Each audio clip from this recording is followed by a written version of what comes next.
सभी को नमस्कार। ग्रेड थर्ड रिट मेंस के सिलेबस को लेकर रणनीति को लेकर आप लोगों के काफ़ी मैसेज थे। इसी श्रृंखला में आज का ये पहला वीडियो लेवल फर्स्ट के अभ्यर्थियों के लिए समर्पित है कि 1 से 5वीं तक का जो आपका पेपर होना है, 150 प्रश्न आपके आने हैं, 300 नंबर का है। सर क्या किया जाए कि हमें बार बार एग्जाम नहीं देना। और मैं इस चीज़ में बहुत मुखरता के साथ आप लोगों को बोलता हूँ, या तो कंपटीशन लाइन की तैयारी नहीं करनी, और करनी है तो किसी एग्जाम को इतने अच्छे से करना है कि दोबारा तो कम से कम उस कंपटीशन को नहीं देना। और ये सब किसी और पे डिपेंड नहीं करता। यदि आप सही दिशा में मेहनत कर लेते हैं, सही साधनों के साथ मेहनत कर लेते हैं, तो निश्चित रूप से आप पहले ही प्रयास में सिलेक्शन होने के चांसेस आपके ज़्यादा होते हैं, बजाय कि आप 2 या 3 चांस दे चुके हैं उसके बाद आपका कॉन्फिडेंस गिर जाता है। अब बात आती है कि सर समय, एग्जाम डेट चूंकि आ चुकी है जनवरी 2026 में, तो आपके पास एक पर्याप्त समय है। जब ये डेट आई थी बहुत सारे बच्चों के मैसेज थे कि सर बहुत लंबा टाइम दे दिया। कोई लंबा टाइम नहीं है। जब आप सिलेबस को बहुत ढंग से एनालिसिस करोगे तो आपको लगेगा कि आपके पास केवल मार्च जा चुका है, 9 महीने स्पेशली आपके पास बचे हैं। तो 9 महीने बचे हैं, इसका मतलब आपके पास बहुत ज्यादा समय तो नहीं है। आप ये कहें कि सर बहुत ज्यादा समय है, तो 9 माह में मुझे नहीं लगता कि बहुत ज्यादा समय है। यदि तुम सही तरीके से चलते हो तो 9 माह तुम्हारे लिए कम पड़ेंगे। मैं ईमानदारी से बोल रहा हूं। अभी तक तुमने सिलेबस का एनालिसिस नहीं किया, अभी तक तुम पाठ्य वस्तु का चयन नहीं कर पाए हो, अभी तक तुम्हारे दिमाग में कंफ्यूजन चल रहा है कि सर कोचिंग करें कि नहीं करें। ये बहुत सारी द्वंद्व यदि कॉन्फ्लिक्ट्स अभी गुजर रहे हैं तो आपके लिए 9 महीने कब गुजर जाएंगे आपको पता ही नहीं चलेगा। और चूंकि आने वाला टाइम गर्मी वाला है, और गर्मी में पढ़ाई वैसे बहुत ज़्यादा अच्छी नहीं होती है, तो कोशिश करें कि आज से, अभी से बहुत अच्छी रणनीति बनाकर और आप मेहनत करें। मेरी जो राय होगी, मेरी जो गाइडेंस होगी, वो केवल सुझाव है। इनको मानना या ना मानना आपके ऊपर डिपेंड है। आपको यदि ये लगता है कि सर हम इसको, इससे हमें फायदा होगा, तो इनको फॉलो कीजिएगा, अन्यथा कोई जरूरी नहीं है। आपको क्या बेटर लगता है वो कीजिए। मैं आपकी जगह होता लेवल फर्स्ट का अभ्यर्थी और मेरे पास 9 महीने होते तो मैं क्या करता। केवल मैं आपको वही राय दे रहा हूं, याद रखना। कोई इसमें मार्केटिंग नहीं है, कुछ नहीं है। आपको जो बेटर लगे उस राय को आप फॉलो कीजिएगा। बट मैं आपसे 3 4 बातें मुख्य रूप से कहना चाहूंगा जो आपको फॉलो करनी है, 100% फॉलो करनी चाहिए। 9 माह आपके सामने है, बहुत ज्यादा समय नहीं है। 9 महीने की रणनीति आपकी ऐसी होनी चाहिए कि कम से कम आपका 3 बार रिवीजन होना बहुत जरूरी है। कोई भी कंपटीशन में कॉन्फिडेंस यदि आपको क्रिएट करना है, 3 बार रिवीजन हर 100% लेके आए। और 3 बार रिवीजन लाना है तो आपको जो प्लानिंग होगी आपकी, वो क्या होगी। तो पहली चीज मैंने क्या कहा, आपके सामने 9 माह है, ठीक है। दूसरी बात मैंने आपको क्या कही कि 3 बार आपका रिवीजन होना चाहिए। तीसरी चीज जो आपके सामने है वो ये है कि आप लॉन्ग टर्म प्लान, एलपी और एसपी, ये दोनों बनाइए। ये कैसे बनाइए, यदि मैं आपकी जगह होता तो लॉन्ग टर्म प्लान ये बनाता कि 9 महीने को मुझे इस प्रकार से करना है कि मैं 3 बार सिलेबस का रिवाइज कर पाऊं। सिलेबस में ये चीजें बड़ी इंपॉर्टेंट हैं, इनको मुझे एनालिसिस करते हुए इस प्रकार से आगे बढ़ना है। शॉर्ट टर्म प्लान में मेरे ये होगा कि 15 दिन के मेरे टारगेट ये होंगे, 15 दिन में मुझे इतना सिलेबस तो हर हाल में पूरा करना है, 15 दिन में मुझे इन विषयों के साथ लेके चलना है। ये शॉर्ट टर्म और लॉन्ग टर्म प्लान दोनों का यदि बेहतर कोऑर्डिनेशन आप में है तो आप सिलेक्शन की सीढ़ी पे लगातार चढ़ते जाएंगे, कोई आपको रोक ही नहीं पाएगा। और यदि आप प्लान नहीं बनाते हैं, यूं ही अव्यवस्थित तरीके से आगे बढ़ रहे हैं, तो आपकी मूर्खता है। देखो, अच्छी आदतें आपको क्रिएट करनी पड़ेंगी, 100% क्रिएट करनी पड़ेंगी, यदि एक ही बार में आपको अपना बेहतर देना है। और क्यों बार बार धक्के खाने हैं, क्यों 2026 में आने वाली वैकेंसियों के लिए इंतजार करना है। हमें 2026 जनवरी में होने वाली इसी भर्ती प्रक्रिया में अपने को बेहतर देना है। मैं ये नहीं कहता कि तुम सिलेक्शन की बात करो, सर एक सीट पक्की है, नहीं। मैं केवल आपसे एक उम्मीद करता हूं कि तुम जिस दिन अपना 100% यानी 100% जिस दिन दे दोगे, उस दिन तुम 100% सिलेक्शन भी ले लोगे। तो ये चीज फॉलो कीजिएगा। दूसरा प्रश्न पाठ्यक्रम विभाजन को लेकर है, चौथी बात जो महत्वपूर्ण बात है। अ, ये हमेशा याद भी रखिएगा आप, ठीक है ना। पाठ्यक्रम विभाजन जो है ये बहुत जरूरी है। पाठ्यक्रम विभाजन को लेकर नॉर्मली कुछ चीजें मैं आपको यहाँ पे सजेस्ट कर रहा हूँ, इनको आप फॉलो कीजिएगा, ये जरूर देखिएगा। पाठ्यक्रम विभाजन जब भी आप करते हैं तो किस आधार पे करें, अपने इंटरेस्ट के अकॉर्डिंग चुनें। चीजों को इस प्रकार डिवाइड करें कि आपको ये लगे कि सर ये बेटर किया जा सकता है। बेटर का मतलब समझ रहे हैं आप, कि यहां से ये चीजें हो सकती हैं, ठीक है ना।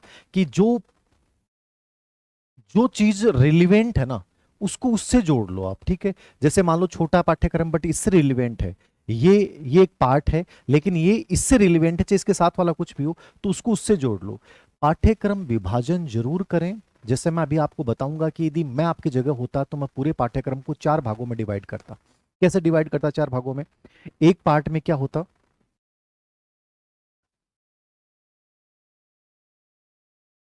एक मिनट,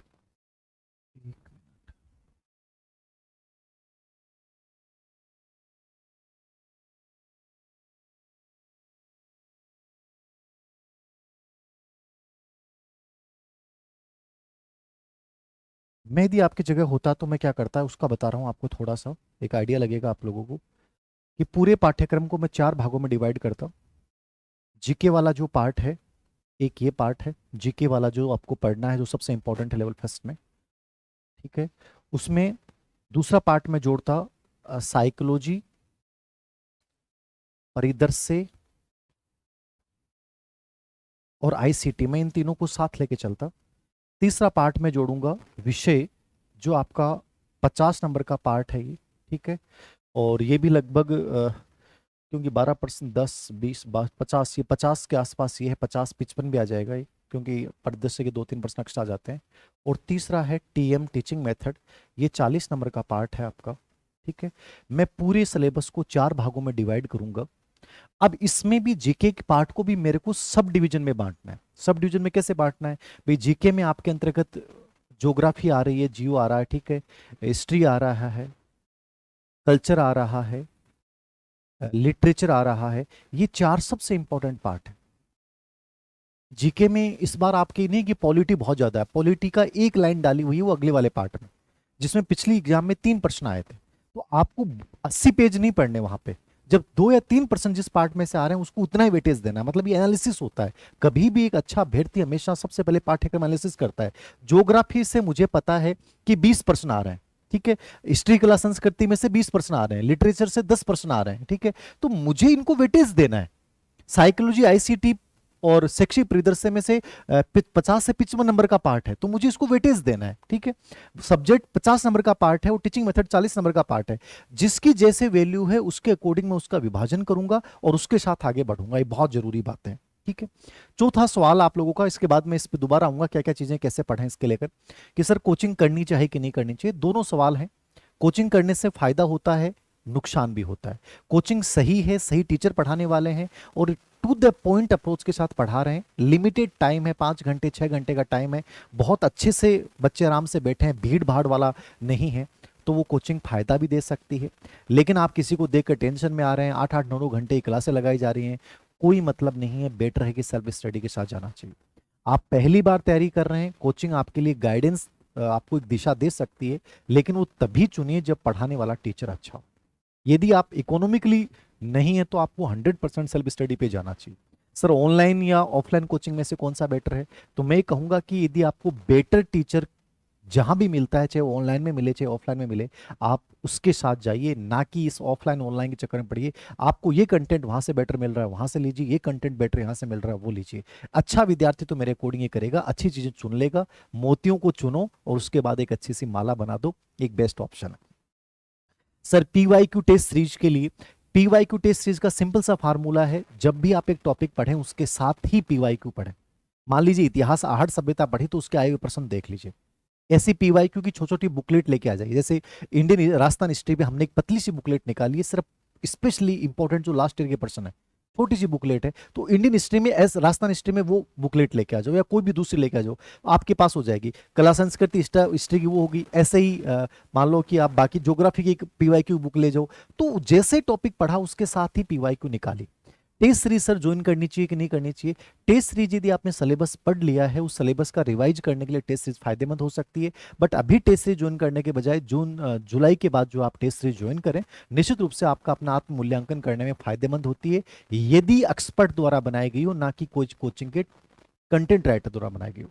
टीचर संबंधित प्रश्न बनाता है, जैसे साइकोलॉजी के मैं खुद बनाता हूँ, परिदृश्य मैं खुद बनाता हूँ, तब तो आप ज्वाइन कीजिए, वरना मत ज्वाइन कीजिए। सर अच्छा ग्रुप नहीं बन पाता है, आप ग्रुप की बार बार बात करते हैं। देखो मेरा ये राय भी है और मुझे लगता है कि बहुत फायदेमंद चीज है। ग्रुप होना चाहिए, एक साथी आपके साथ होना चाहिए। एक साथ जब आपके साथ खड़ा हो तो कॉन्फिडेंस बढ़ जाता है। आप योग व्यायाम करने जा रहे हैं, जिम जा रहे हैं, अकेले जा रहे हैं तो 2 दिन 3 दिन में बोर हो जाओगे, यार कौन जाएगा। लेकिन यदि कोई साथ होता है, अच्छा लड़का लड़की, तो उससे आपको एक पॉजिटिविटी आती है और उसके साथ आप करना शुरू कर देते हो। तो कहीं ना कहीं मुझे लगता है यदि पॉसिबल हो तो एक अच्छा ग्रुप बन जाता है, तो कहीं ना कहीं आपके लिए मोटिवेशन का और आपको बहुत सारी नई चीज़ों को जानने का और आपकी फ्रस्ट्रेशन को निकालने का भी एक माध्यम बनता है। तो कोशिश कीजिए कि आप अपना ग्रुप जरूर बनाएं यदि पॉसिबल हो तो। अब इन सब चीज़ों से हटकर एक सवाल और मेरे पास आया इस रणनीति को लेकर कि सर घर पे रह के तैयारी की जाए या बाहर रह के तैयारी की जाए। घर पे भी डिस्टर्बेंस नहीं है तो घर से भी आप पढ़ सकते हैं, और आपको लगता है घर में बहुत वातावरण नेगेटिव है तो आप कहीं भी बाहर जाइए, लाइब्रेरी ज्वाइन कीजिए, जहां भी आपको बेटर इन्वायरमेंट मिलता है। मुझे लगता है कि हर व्यक्ति को अपने सपनों को पाने के लिए यदि विद्रोह भी करना पड़े तो कर देना चाहिए। मैं तो इसका बड़ा कट्टर समर्थक हूं कि अपनी जिंदगी है तो अपने सपने हैं, तो उन सपनों को पाने के लिए जिस हद तक गुजरना पड़े गुजरना चाहिए। मैं इसका कड़ा समर्थक हूं। अब मैं बात करूंगा अ, वापस से अपने सिलेबस की ओर आपको लेके चल रहा हूं मैं, कि किस पार्ट को कैसे आपको देखना है। देखिएगा, ये आपका लेवल फर्स्ट का सिलेबस है और इसमें आपको किस पार्ट को कैसे वेटेज देना है इसको लेकर, और कौन सी विषय वस्तु इसके लिए आपको पढ़नी चाहिए। परीक्षा आपकी 300 अंकों की होगी। परीक्षा के लिए एक प्रश्न पत्र होगा, सिर्फ एक ही पेपर आएगा। प्रश्न पत्र की समय अवधि 2 घंटे 30 मिनट होगी। कुल 150 प्रश्न होंगे, और विशेष बात है रीट का आपने एग्जाम दिया है, वहां नेगेटिव मार्किंग नहीं थी, यहाँ नेगेटिव मार्किंग है। और एक चीज कॉन्फिडेंस लेके आना, आप रीट क्वालिफाई कर चुके हैं, बहुत बड़ी बात है। बहुत सारे बच्चे हैं जो रीट क्वालिफाई नहीं कर पाए इस बार। आप लकी हैं, किस्मत वाले हैं कि ग्रेड थर्ड का एग्जाम देने जा रहे हैं। आप 10 से 15 हजार की भर्ती में बैठने जा रहे हैं, ये बहुत बड़ी बात होती है। तो इसको पॉजिटिव में लो कि यार मैं 60% नंबर बना पाया, ये बहुत बड़ी बात होती है। तो नेगेटिव मार्किंग है, इसके लिए आप थोड़ी सी प्रैक्टिस कीजिएगा ओमार सीट पे, जिनके नेगेटिव बहुत ज्यादा होते हैं। नकारात्मक अंकन होगा, एक तिहाई भाग काटा जाएगा। ये तो बेसिक चीजें हैं जो आपको देखनी है। उसके बाद देखिए, पहले जो 50 प्रश्न आपके आएंगे, नहीं 100 नंबर का जो पार्ट है लेवल फर्स्ट का, उसमें 3 चीजें सबसे इंपॉर्टेंट है, 3 ही है। भूगोल है, इतिहास, कला संस्कृति और राजस्थानी भाषा है। मैंने इसका पूरा एनालिसिस किया। मैं तो आपसे भी कहता हूं कि आप खुद एनालिसिस किया करो, लेकिन आप कर नहीं पाते हो। मैंने पूरा एनालिसिस किया कि उसमें राजस्थान भूगोल का बहुत बड़ा रोल है, और इसको अच्छे से देखना, इसको बहुत अच्छे से तैयार कर लीजिएगा। राजस्थान भूगोल के ऊपर 20 प्रश्न आए, ठीक है। अब इसके लिए आपको जितना डीपली पढ़ना पड़े पढ़ना चाहिए, यानी इसका इतना बड़ा वेटेज है तो इसके लिए अच्छी किताब चुनिए। इतिहास कला संस्कृति पे 20 प्रश्न आए हैं, ठीक है, 22 भी आए हैं। राजस्थानी भाषा पे 8 से 10 प्रश्न आएंगे, पिछली बार 8 ही आए थे, 2 प्रश्न इसमें बढ़ गए थे, बट आप मान के चलिए कि 8 से 10 प्रश्न आएंगे। यानी राजस्थानी भाषा और साहित्य आपने पहले पढ़ा नहीं। तो मैं आपकी जगह होता तो मुझे कल से पढ़ाई शुरुआत करनी है, तो मैं सबसे पहले इस पार्ट को पढ़ना शुरू करता, क्योंकि मैं इसका 3 बार रिवीजन नहीं करूंगा तब तक याद नहीं होगा। तो सबसे पहले शुरुआत इस पार्ट से कीजिए, और इसकी बेहतरीन किताब को भी चुन लीजिए। ओम प्रकाश चौधरी सर जो अपने अवनी एजुकेशन में जुड़े हैं, उनकी बहुत पतली सी बुकलेट है, बहुत गजब की किताब है, राजस्थान कला संस्कृति व भाषा साहित्य की। अच्छी सी बुकलेट है, ले लीजिएगा वो, और ऑनलाइन जरूर ऑर्डर कर देना, वो किताब आपके पास होनी चाहिए। मैं प्रशंसा रियल में उसके लिए कर रहा हूँ, क्योंकि आरएस में भी प्रश्न उसमें से आया। बहुत अच्छी किताब है, वो देख लीजिए। इसके अलावा भी कोई अच्छी किताब मिलती है तो आप देखिए, क्योंकि ये सबसे की पॉइंट होगा आपके सिलेबस का, राजस्थानी भाषा और साहित्य, इसको अच्छे से पढ़िएगा। बेहतरीन किताब, बेहतरीन जो भी किताब मिले, कोई नहीं ओम प्रकाश जी सर वाले पढ़े, कोई भी इससे बढ़िया कंटेंट मिलता है, 100% इसको अच्छे से तैयार करना। इतिहास, संस्कृति और ज्योग्राफी, इनका बड़ा रोल है, क्योंकि आपके 50% 100 नंबर के होंगे। मैं ये चाहता हूं कि यहां आप तुम 40 प्लस स्कोर करो, पहला टारगेट तुम्हारा हो 40 प्लस स्कोर करो, कैसे भी करो। तो इन तीनों चीजों को अच्छे से पढ़ें। आप कहते हैं सर भूगोल कहां से पढ़ें, भूगोल 33 जिला 41 जिलों वाला, देखो मेरे अकॉर्डिंग ज्योग्राफी के जो भी पेपर आ रहे हैं वो सब 33 जिलों के बेस पे आ रहे हैं। अब 41 वाला भी पता नहीं क्या होगा, बट फिर भी आपको अपडेट वाली बुक मिलती है तो पढ़ लीजिए। ज्योग्राफी की बुक जो भी पढ़ो वो डीपली होनी चाहिए, याद रखना, क्योंकि इसके 20 प्रश्न आएंगे। अब सर इसमें गाइड गाइड तो देखो सब एक जैसी हैं, चाहे आप धरोहर पढ़ लो, चाहे आप लक्ष्य पढ़ लो, चाहे आप नाथ वाली टेलर जी वाली किताब पढ़ लो, चाहे आप धिंदवाल वाली पढ़ लो, कोई भी गाइड पढ़ लो आप, ठीक है, आरबीडी वाली पढ़ लो, सब में लगभग थोड़ा बहुत ऊपर नीचे होगा। जो आपको इसमें बेस्ट लगती है, गाइड के लिए मैं नहीं कहूंगा, लेकिन मेरे अकॉर्डिंग एक अच्छी किताब के ऊपर जाना चाहिए जिसमें राजस्थान बोर्ड की किताबों का भी सार हो। तो वो एक किताब चुनिए और उसको बार बार पढ़िए और उसके पीवाईक्यू निकालिए। कोई भी एक गाइड ले आइए, आपकी मर्जी है, या आपके पास जो पहले से कंटेंट है ज्योग्राफी का, किसी कोचिंग के अच्छे नोट्स हैं तो उनको भी आप अच्छे से रिवाइज कर सकते हैं। आपको ये पता होना चाहिए कि अधीनस्थ सेवा चयन बोर्ड, क्योंकि आप अधीनस्थ सेवा चयन बोर्ड के एग्जाम की तैयारी कर रहे हो, तो अधीनस्थ सेवा चयन बोर्ड के एग्जाम पैटर्न को फॉलो करना। आरपीएससी का अलग होता है, दिनज सेवा चयन बोर्ड का अलग होता है। हम जब टेस्ट सीरीज में चलाते हैं उन एजुकेशन पे तो दोनों को डिफरेंट करके चलते हैं। पैटर्न जरूर समझिए कि उसका पैटर्न क्या है। तो ज्योग्राफी के लिए आप उनमें से देख सकते हैं, टेलर वाली किताब, हरिप्रसाद टेलर की किताब आती है वो भी अच्छी है, धिंदवाल की भी अच्छी है, ठीक है। एक भेराराम चौधरी हैं, उनकी किताब भी अच्छी है, ठीक है। तो कोई भी एक किताब चुन लीजिए, आपको जो बेटर लगती है वो चुनिए, या कोई नोट्स यदि आपको अच्छी कोचिंग के मिल जाए तो बढ़िया है। स्प्रिंग बोर्ड के ज्योग्राफी के नोट्स अच्छे हैं, बट पिछली बार कंटेंट नहीं आया, इसलिए आपको इंप्रूवमेंट करना चाहिए। कोई दूसरा यदि उसको इंप्रूवमेंट होके आए तो भी आप देख सकते हैं। कोई भी बढ़िया नोट्स होने चाहिए अपडेट के साथ। तो अच्छी डीपली नॉलेज में जाना। अभी मार्केट में कोई किताब इसकी उपलब्ध नहीं है, गाइडों में भी अभी मत लेना, थोड़ा अपडेट आ जाए तो मैं उसके बाद और सजेस्ट कर दूंगा, मुझे लगेगा कि बेहतरीन किताब है वो ले लीजिएगा। इतिहास, कला, संस्कृति के लिए एक तो पप्पू सिंह प्रजापत की किताब आई है गाइड के रूप में, वो बहुत डीपली है, अच्छी किताब आप देख सकते हैं। कला संस्कृति पे ओम प्रकाश सर की किताब आई है, वो देख सकते हैं। ऑब्जेक्टिव में पीवाईक्यू आप जो भी पढ़ते हैं, एक अवनी की भी हमने निकाली है, बहुत छोटी सी और बहुत पतली सी बुकलेट है इतिहास के ऊपर, राजस्थान इतिहास के ऊपर। आप वो देखना चाहें तो देख लेगा, वरना और कोई इससे बेटर आपको मिलती है तो देख लीजिएगा। तो गाइड के रूप में तो ये पवन जी की भी एक किताब आती है इतिहास, कला, संस्कृति, वो भी आपको देख लेना। कंटेंट यदि उसमें औरों की अपेक्षा कम होता है, ठीक है, बट फिर भी आपको ये लगे कि मुझे अच्छा समझ में आ रहा है तो आप उस किताब के साथ जा सकते हैं, लेकिन लेवल अच्छा आएगा पेपर का, आपको बता देता हूँ। आलोक राज जी के अध्यक्ष बनने के बाद पेपरों का लेवल बहुत अच्छा सुधरा है, तो आपको अच्छा पढ़ना चाहिए, क्योंकि लेवल फर्स्ट में जीके का बड़ा रोल है। राजस्थानी भाषा का मैंने बता दिया, कला संस्कृत की हर किताब के साथ आएगा। इसके लिए अलग से भी आपको पतली बुकलेट आरएस के लिए आती है, वो भी आप देख सकते हैं। तो ये तीनों पार्ट हैं, इनको बहुत अच्छे वेटेज देना और इसके पीवाईक्यू पढ़ना। शुरुआत राजस्थानी भाषा और साहित्य से कीजिएगा। कोई अच्छी बुकलेट और आएगी तो बता दूंगा, बाकी ओम प्रकाश सर वाली किताब अच्छी किताब। आगे देखिएगा, ये आपका फर्स्ट पार्ट हो गया 50% वाला। दूसरा जो पार्ट है उसमें आपके ये पार्ट है राजस्थान का सामान्य ज्ञान शैक्षिक परिदृश्य आरटी 2009 समसामयिक, ठीक है। इसमें सामान्य ज्ञान वाला जो पार्ट है वो थोड़ा सा डिफरेंट है।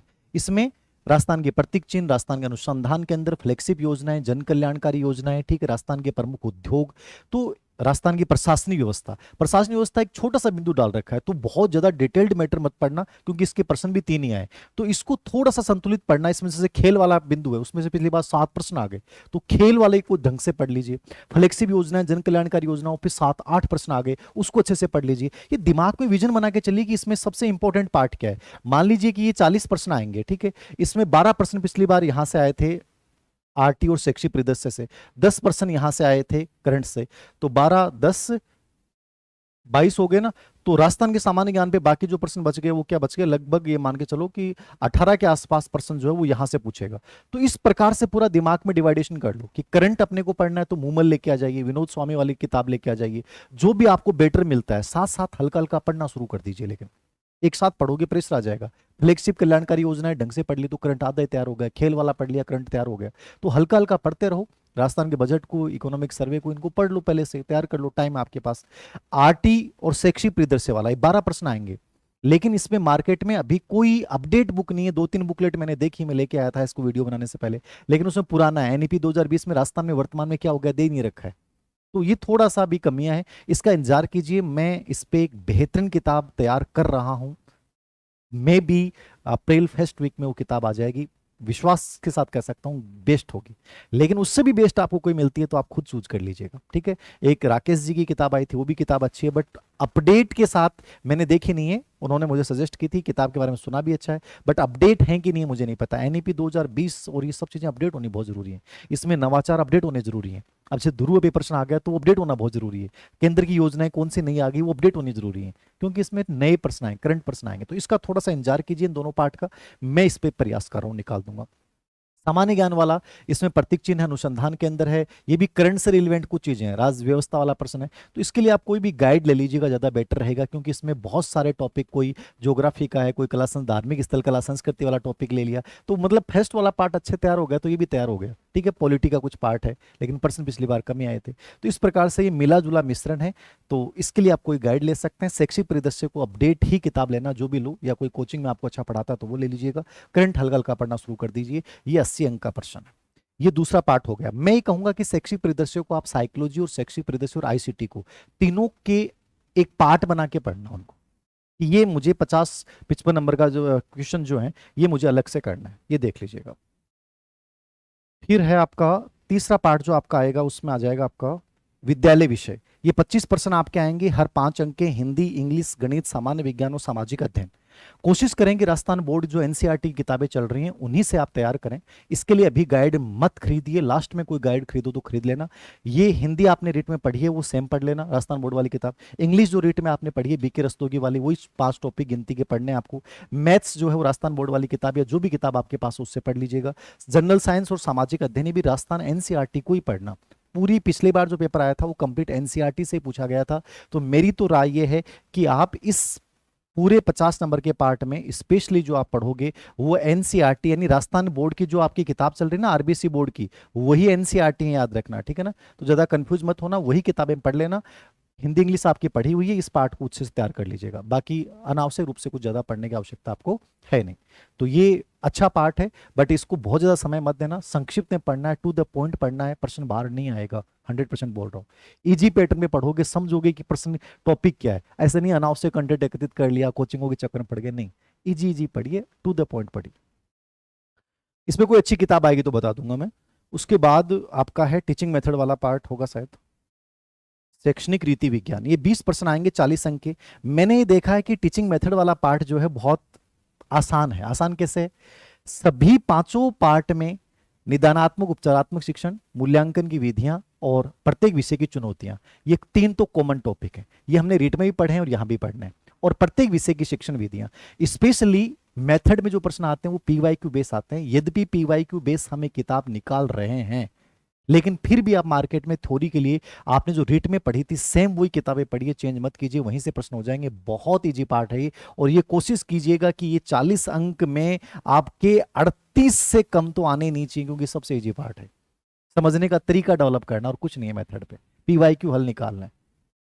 कोई भी किताब ले आए मार्केट में, कोई भी गाइड ले आए, जो भी मंगल वाली आती है, फर्स्ट रैंक या कोई भी जो भी आती है गाइडें, सब एक जैसा ही। बट इसमें पीवाईक्यू पढ़ना, थोड़ा सा समझना इसमें क्या चीजें कैसे हैं। पिछली बार अच्छे प्रश्न आए थे, अप्लाइड प्रश्न भी आए थे। तो ये कोई भी गाइड से आप पढ़ सकते हैं और पीवाईक्यू जरूर निकाल लीजिएगा, जो मैंने बोला है।